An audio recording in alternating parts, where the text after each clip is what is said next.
Assalamualaikum warahmatullahi wabarakatuh. Salam sejahtera untuk kita semua. Salam, Om Swastiastu, Namo Buddhaya, salam kebajikan. Yang saya hormati dan sama-sama kita muliakan Ketua Komisi 1 DPR RI, Bapak Utut Adianto.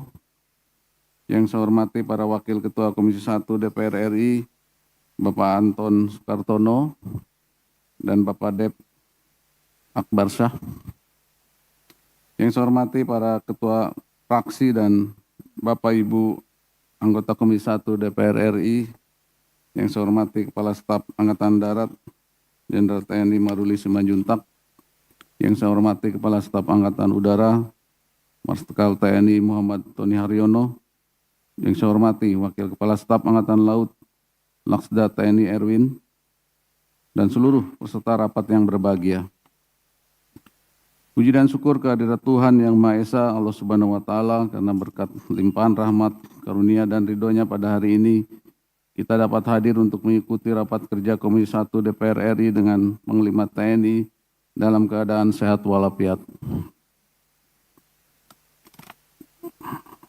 Yang terhormat Wakil Ketua Komisi 1 Bapak Budi Satrio Jubandono. Pada kesempatan ini saya sampaikan bahwa sudah lebih dari 20 tahun sejak Undang-Undang Nomor 34 Tahun 2004 tentang TNI ditetapkan, belum pernah dilakukan revisi atau perubahan. Dalam menghadapi berbagai ancaman, diharapkan TNI semakin responsif sesuai dinamika lingkungan strategis yang dihadapi, seperti potensi konflik di Laut Natuna Utara, konflik vertikal di wilayah Indonesia, dinamika politik dalam negeri seperti pesta demokrasi pemilu tahun 2024 yang lalu, kemudian ancaman konflik horizontal dan potensi ancaman bencana. Selain itu, TNI telah banyak berkiprah dalam misi perdamaian dunia, berbagai kerjasama luar negeri dan diplomasi militer. TNI juga melaksanakan penguatan koordinasi dengan Kementerian Luar Negeri untuk memperjelas batasan peran TNI dalam negosiasi bilateral dan multilateral. Dalam pelaksanaan tugas, TNI secara bertahap harus mampu melaksanakan secara integratif untuk dapat mengintegrasikan sistem pertahanan terpadu melalui network-centric warfare system. TNI harus mampu mengantisipasi perang multidimensional, khususnya di dunia maya. Selanjutnya, TNI bersama kementerian lembaga lainnya harus dapat menghadapi berbagai skenario situasi kontingensi. Penguatan koordinasi yang semakin baik antara TNI dengan Kementerian Pertahanan dilaksanakan melalui mekanisme yang terstruktur. TNI mendukung kemandirian alutsista secara bertahap untuk mengurangi ketergantungan dari produk luar negeri dalam hal pengadaan alutsista, perlengkapan, dan peralatan. Selain itu, TNI dituntut untuk adaptif menghadapi dinamika yang terjadi, yakni mendorong peningkatan pembinaan teritorial untuk dapat mengatasi permasalahan yang dihadapi bangsa. TNI diharapkan mampu menghadapi setiap bentuk ancaman, baik dari dalam maupun dari luar negeri. Modernisasi TNI, baik berupa pengadaan alutsista berteknologi terkini maupun piranti lunak, secara bertahap dapat menjawab segala ancaman dan gangguan yang nyata maupun yang dipersepsikan. Hal ini tentunya berkoordinasi dengan Kementerian Pertahanan selaku pemangku kepentingan dalam kebijakan strategis terkait alat peralatan pertahanan dan keamanan. Selain itu, dengan kompleksitas yang dihadapi bangsa saat ini, peran TNI sebagai aparatur negara dapat menjawab permasalahan yang terjadi, diantaranya dengan penyelarasan doktrin TNI yang diikuti doktrin angkatan. Penguatan sistem pemantauan ancaman berbasis intelijen strategis serta reorganisasi struktur di lingkungan Mabes TNI dan Angkatan agar lebih adaptif terhadap ancaman asimetris dan multidimensional. Sejak ditetapkannya Undang-Undang TNI tahun 2004, lingkungan operasi TNI telah banyak berubah. Banyak dinamika yang terjadi dihadapkan pada perkembangan lingkungan strategis, adanya perubahan peraturan perundang-undangan, kebijakan politik negara, ilmu pengetahuan dan teknologi, serta organisasi dan kelembagaan sehingga memerlukan penyesuaian TNI. Undang-undang TNI yang berlaku saat ini diharapkan sebagai bagian dari semangat reformasi TNI dengan harapan menjadikan TNI semakin profesional, yakni well-trained, dilatih dengan baik, well-equipped, dilengkapi dengan baik, well-organized, diorganisasi dengan baik, dan well-paid, dibiayai dengan baik. Undang-Undang Nomor 34 Tahun 2004 tentang TNI yang menjadi payung hukum TNI sebagai alat negara dalam menjalankan tugasnya berdasarkan kebijakan dan keputusan negara dinilai sudah tidak relevan dan perlu disesuaikan dalam menghadapi berbagai permasalahan dalam mengimplementasikan norma dasar kebijakan dan keputusan politik negara. Beberapa perubahan yang akan dilaksanakan diantaranya memperluas peran masing-masing matra dalam konsep trimatra terpadu, memperkuat peran intelijen strategis dalam pengambilan keputusan militer dan kesiapan operasional, berbasis skenario ancaman global. Selain itu, ketentuan beberapa frase sudah tidak sesuai digunakan dan perlu adanya penyempurnaan editorial di berbagai pasal karena berkaitan erat dengan tugas pokok TNI. Kami sampaikan bahwa pembahasan revisi Undang-Undang Nomor 34 Tahun 2004 tentang TNI telah dibahas sejak tahun 2010 hingga kurun waktu sampai dengan tahun 2024 RUU TNI tidak masuk dalam daftar prolegnas RUU prioritas. Namun demikian, TNI menyambut baik dimasukkannya kembali revisi Undang-Undang tentang TNI untuk dapat mewadahi berbagai persoalan yang terjadi saat ini dan masa mendatang terkait ancaman cyber, nubika, serta ancaman dari ruang angkasa. Selain itu, TNI sebagai tentara rakyat yang lahir dari rakyat hadir untuk dapat mendukung program Astacita, diantaranya adalah program ketahanan pangan dan makan siang bergizi sebagai program prioritas pemerintah. Berdasarkan hasil rapat paripurna DPR RI ke-13 masa persidangan kedua tahun sidang 2024-2025 pada tanggal 18 Februari 2025 bahwa DPR RI menyetujui revisi Undang-Undang mengenai perubahan Undang-Undang Nomor 34 Tahun 2004 tentang TNI menjadi program legislasi nasional prioritas tahun 2025. Hal ini menjadi penyemangat TNI dan TNI memandang perlu adanya penyempurnaan dalam rancangan undang-undang tentang perubahan atas Undang-Undang Nomor 34 Tahun 2004 tentang TNI terkait dengan kedudukan pada aspek pembinaan dan penggunaan kekuatan. Tugas pokok TNI dan tugas angkatan disesuaikan dengan dinamika ancaman serta menegaskan batasan peran untuk menghindari duplikasi dengan lembaga lain. Dalam menghadapi ancaman non-militer, TNI memiliki konsep penempatan prajurit TNI aktif di kementerian lembaga di luar bidang pertahanan. TNI memandang bahwa prinsip supremasi sipil adalah elemen fundamental dalam negara demokrasi yang harus dijaga dengan memastikan adanya pemisahan yang jelas antara militer dan sipil. TNI berkomitmen untuk menjaga keseimbangan antara peran militer dan otoritas sipil dengan tetap mempertahankan prinsip supremasi sipil serta profesionalisme militer dalam menjalankan tugas pokoknya. Di sisi lain, usia harapan hidup rata-rata rakyat Indonesia yang semakin meningkat berdampak pada masa usia pensiun berikut ketentuan peralihannya. Adapun relevansi batas usia pensiun, TNI tetap konsisten mempertahankan keseimbangan antara kesiapan tempur dengan regenerasi kepemimpinan. TNI menilai bahwa kesejahteraan karir prajurit dan pengembangan karir harus berjalan seimbang antara kepastian jenjang karir bagi prajurit muda dan manfaat bagi prajurit senior. Terkait dengan transisi prajurit purnawirawan berdasarkan Undang-Undang Nomor 5 Tahun 2014 tentang ASN, memungkinkan prajurit pensiun untuk berkarir sebagai ASN sesuai keahliannya.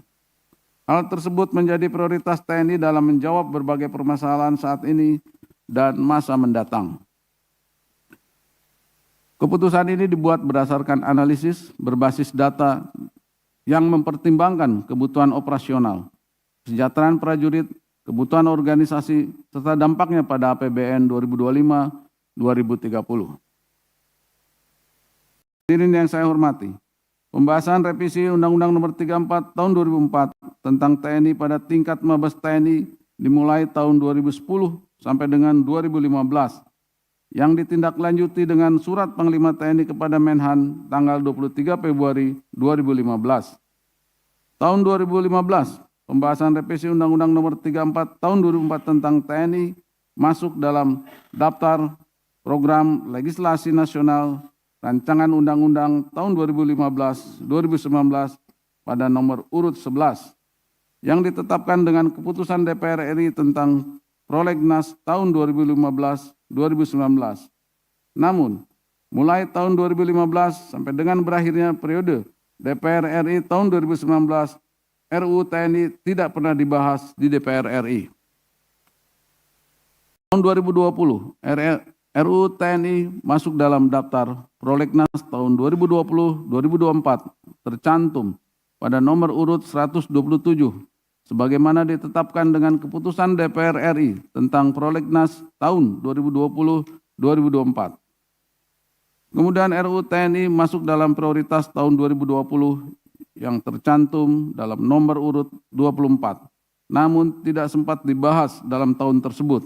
Sedangkan pada tahun 2021, tahun 2022, tahun 2023, dan tahun 2024, RUU TNI tidak masuk dalam daftar Prolegnas RUU prioritas. Tahun 2024, Rancangan Undang-Undang tentang perubahan atas Undang-Undang Nomor 34 Tahun 2004 tentang TNI diusulkan atas inisiatif DPR RI dan disahkan melalui rapat paripurna DPR RI pada tanggal 28 Mei 2024 di Gedung Nusantara II Senayan. Inisiatif ini mengusulkan perubahan dua pasal, yaitu pasal 27, 47 tentang penempatan prajurit TNI aktif di kementerian, lembaga, dan pasal 53 tentang perubahan usia pensiun prajurit TNI. Draft RUU inisiatif dari DPR RI tersebut disampaikan kepada pemerintah dengan surat Ketua DPR RI tanggal 28 Mei 2024 tentang penyampaian RUU usul DPR RI mengenai perubahan atas Undang-Undang Nomor 34 Tahun 2004 tentang TNI untuk ditindaklanjuti dengan penyusunan DIM dan NASMIK. Kemudian pemerintah menunjuk Menko Polhukam RI sebagai leading sektor dalam penyusunan DIM RUU TNI dan DIM RUU Polri. Melalui surat Menseknek tanggal 24 Juni 2024 tentang penyusunan daftar inventarisasi masalah RUU TNI. Dalam proses pembahasan perubahan RUU TNI, usul inisiatif DPR, TNI memandang perlu adanya penyempurnaan dan penambahan pasal dalam rancangan undang-undang tentang perubahan atas Undang-Undang Nomor 34 Tahun 2004 tentang TNI. Dalam perjalanannya, pembahasan penyusunan DIM RUU TNI di Menko Polhukam tidak dapat diselesaikan tahun 2024. Berdasarkan keputusan DPR RI tanggal 19 November 2024 tentang program legislasi nasional Rancangan Undang-Undang Prioritas tahun 2025 dan program legislasi nasional Rancangan Undang-Undang tahun 2025-2029, perubahan RUU TNI masuk dalam Prolegnas tahun 2025-2029. Tanggal 7 Februari 2025, Menteri Pertahanan Republik Indonesia mengajukan surat kepada Ketua Komisi 1 DPR RI dengan surat nomor B 244 M2 2025 tentang permohonan pembahasan terhadap RUU tentang perubahan atas Undang-Undang Nomor 34 Tahun 2004 tentang TNI sebagai berikut. Yang pertama, RUU tentang perubahan atas Undang-Undang Nomor 34 Tahun 2004 tentang Tentara Nasional Indonesia, tercantum dalam daftar program legislasi nasional rancangan undang-undang jangka menengah tahun 2025-2029 pada urutan kedua. Yang menjadi pemrakarsa adalah DPR, sehingga naskah akademik dan RUU disiapkan oleh DPR. Berkaitan dengan hal tersebut, mohon kesediaan Komisi 1 DPR RI untuk mengagendakan pembahasan RUU tentang perubahan atas Undang-Undang Nomor 34 Tahun 2004 tentang Tentara Nasional Indonesia masuk dalam prolegnas prioritas tahun 2025, terlampir draft RUU beserta penjelasannya dan naskah akademik.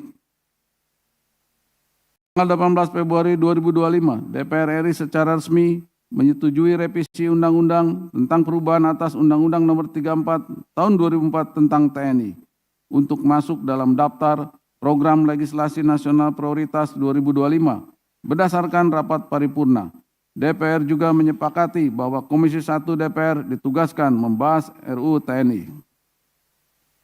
Untuk pembahasan RUU perubahan Undang-Undang TNI di Komisi 1 DPR RI, Kemhan dan TNI melakukan rapat pembahasan terhadap RUU perubahan Undang-Undang TNI pada tanggal 4 Maret 2025 dengan dipimpin Sekjen Kemhan.